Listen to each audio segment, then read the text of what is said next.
জামাত ইসলাম যখন গঠন হয়েছে তখন থেকে আমরা দেখেছি কোনো হিন্দু মন্দির তারা দখল করে নাই, কোনো হিন্দুদের জমি জমা দখল করার সংবাদ আমাদের কাছে আসে নাই। আমরা চাইবো যে একজন ধার্মিক মানুষ আগামী দিনে নির্বাচিত হোক, একটা ধর্মপ্রাণ মানুষ আরেকজন ধর্মপ্রাণকে রক্ষা করে, তার শ্রদ্ধা করে।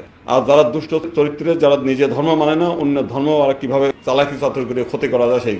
আমরা গত 47 সালের পরে এই ঢাকা শহরে শত শত মন্দির বেদখল ছিল। আমরা চাইবো যে একজন ধার্মিক মানুষ আগামী দিনে নির্বাচিত হোক, তার মাধ্যমে আমাদের এই সমস্ত বেদখলকৃত যত মন্দির আছে এবং হিন্দু সম্প্রদায়ের যেসব সম্পত্তি আছে বিভিন্ন জায়গায়, সেগুলো যেন ওনাদের হাত দিয়ে উদ্ধার হয়। কারণ আমরা দেখেছি যে ওই যে বলা আছে না, সকালের সূর্য দেখলে বোঝা যায় সারাদিন কেমন যাবে। জামাত ইসলাম যখন গঠন হয়েছে তখন থেকে আমরা দেখেছি যে কোনো হিন্দু মন্দির তারা দখল করে নাই, কোনো হিন্দুদের জমি জমা দখল করার সংবাদ আমাদের কাছে আসে নাই।